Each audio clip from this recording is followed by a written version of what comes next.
আমরা দূরেই দেখতে পাচ্ছি শুশুনিয়া পাহাড়। বাঁকুড়া জেলার পর্যটন স্থানগুলির মধ্যে অন্যতম শুশুনিয়া পাহাড়। শুশুনিয়ার মনোমুগ্ধকর সৌন্দর্যের টানে পর্যটকরা সারা বছরই ছুটে আসেন সবুজে ঘেরা শুশুনিয়ার কোলে। বিশেষ করে বসন্তে দিকে দিকে পলাশের আগুনে রং শুশুনিয়াকে করে তোলে অনন্য। কেবল প্রাকৃতিক সৌন্দর্যই নয়, ঐতিহাসিকভাবেও এই স্থান অত্যন্ত গুরুত্বপূর্ণ। আসুন শুশুনিয়া সম্বন্ধে কিছু কথা জেনে নেওয়া যাক। মনে করা হয় এই পাহাড় হিমালয়ের চেয়েও প্রাচীন। এর উচ্চতা 448 মিটার, অর্থাৎ প্রায় 1470 ফুটের মতো। শুশুনিয়া পাহাড় পুরাতাত্ত্বিকভাবেও গুরুত্বপূর্ণ। রাজা চন্দ্রবর্মনের একটি শিলালিপি আবিষ্কৃত হয়েছে এই পাহাড়ে। এই শিলালিপিটি পশ্চিমবঙ্গের সবচেয়ে প্রাচীন শিলালিপি। সম্ভবত রাজা চন্দ্রবর্মন এই পাহাড়ে একটি দুর্গ নির্মাণ করেন। শিলালিপি থেকে জানা যায় যে রাজা চন্দ্রবর্মনের রাজধানী ছিল পুষ্করণা, যেটি বর্তমানে পখন্না নামে পরিচিত। এছাড়া পাথরের গায়ে দেখতে পাওয়া যায় বিভিন্ন জীবজন্তুর জীবাশ্ম, যেমন জিরাফ, সিংহ, হায়না প্রভৃতি। পাহাড়ের পাদদেশে রয়েছে নরসিংহ দেব মূর্তি। আমরা হয়তো খেয়াল করি না অনেক সময়, পাথরে নির্মিত এই মূর্তিটি খুবই প্রাচীন এবং দেখতেও অদ্ভুত। অন্যান্য যেসব প্রাচীন হিন্দু দেবদেবীর মূর্তি আমরা দেখেছি বা উদ্ধার হয়েছে, আবিষ্কৃত হয়েছে, সেগুলির সাথে এটির কোনো মিল নেই। সম্ভবত প্রাচীনকালে এই অঞ্চলে বসবাসকারী আদিবাসীরা এই মূর্তিটি স্থাপন করেছিলেন। এই নরসিংহ মন্দিরের পাশেই রয়েছে আরেকটি বিস্ময়কর প্রাকৃতিক ঝর্ণা, যা থেকে অবিরাম জল পড়তে থাকে। এই জলই এখানে পানীয় জলের চাহিদা পূরণ করে। এই ঝর্ণার উৎস এখনও কিন্তু কেউ বলতে পারেনি। এই ঝর্ণার জল খেতেও যথেষ্ট ভালো। কথিত আছে এই জল পান করলে অনেক রোগ নিরাময় হয়। এই পাহাড়টি স্যান্ডস্টোন এবং ক্রিস্টাল জাতীয় পাথরের সংমিশ্রণে তৈরি। এটি অযোধ্যা পুরুলিয়া পাহাড়ি অঞ্চলের অন্তর্গত। এর সর্বোচ্চ অংশ সমুদ্রপৃষ্ঠ থেকে প্রায় 1000 মিটার উপরে অবস্থিত।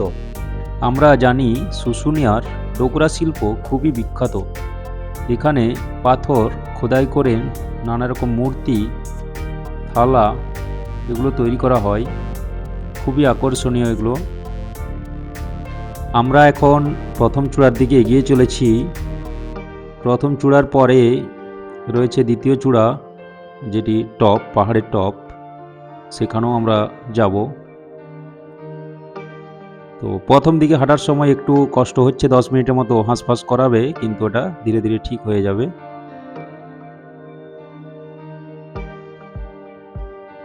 এখন লোকজন একটু কম, ধীরে ধীরে কমে আসছে লোক। আজ 12 জানুয়ারি 2024 আমরা এসেছিলাম। ফার্স্ট টাইম এলে খুবই ভালো লাগবে।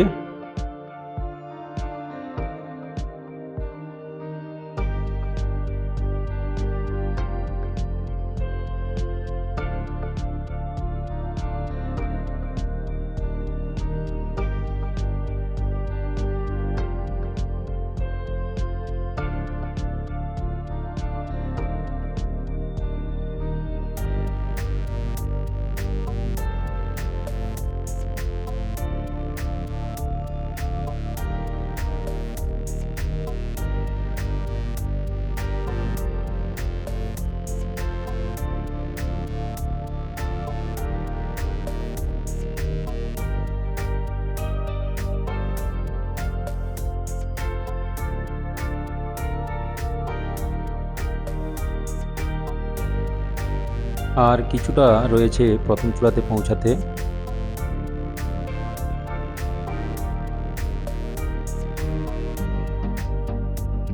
এ কি সবার প্রথমে তো ভেবেছিলাম কোনো কিছু বিক্রি করছে, তো পরে দেখলাম সমস্ত যারা এসেছে সব জামা কাপড় এর উপরে বওয়ার দায়িত্ব দিয়ে দিয়েছে।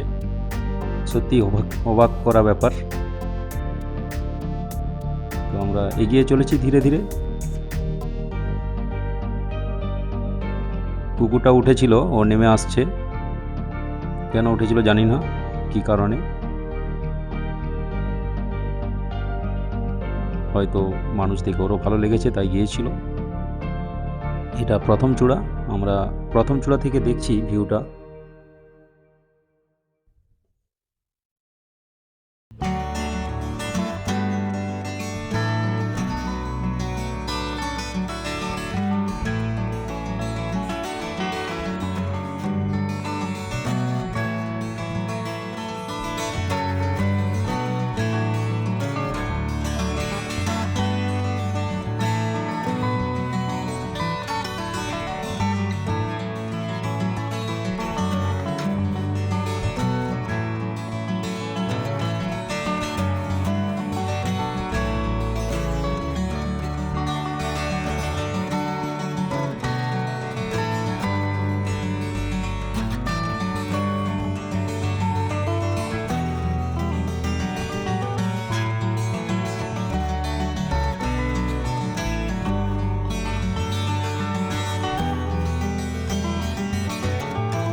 আমরা প্রথম চূড়া পার হয়ে এরপর দ্বিতীয় চূড়ার দিকে এগিয়ে যাব। মাঝে কিছুটা এলাকা সমতল আছে, তারপরে আবার উপরের দিকে উঠতে হবে। আর একটা কথা বলে রাখি, এই সব লোক থেকে খুবই এরা বিপজ্জনক লোক, এরা দুষ্কৃতী, এদের থেকে দূরে থাকবেন। এরা মানে মেরে ফেলারও হুমকি দেয়, এদের থেকে খুবই দূরে থাকা উচিত। প্রশাসন কেন ব্যবস্থা নিচ্ছে না জানি না। এইসব লোকগুলো এই পরিবেশটা নষ্ট করছে, এখানে বেড়ানোর পরিবেশ, এত সুন্দর পরিবেশ।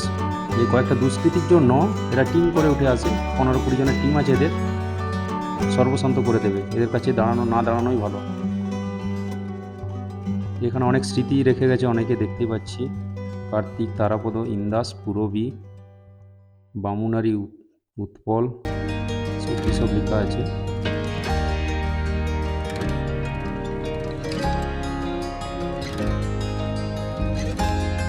এটি বট গাছ, পাথরের উপরে হয়েছে, অদ্ভুতভাবে বেড়ে উঠেছে, সত্যি অবাক করার মতো।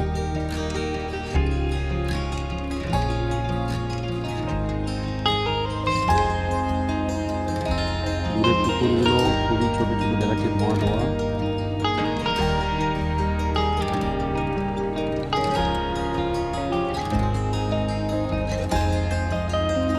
আর একটু উপরের দিকে আমরা যাব।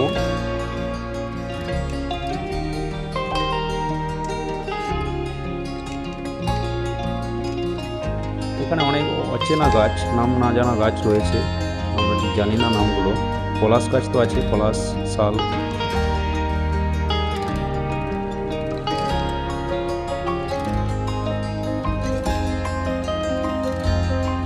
এরপর আমরা নেমে যাচ্ছি নিচের দিকে।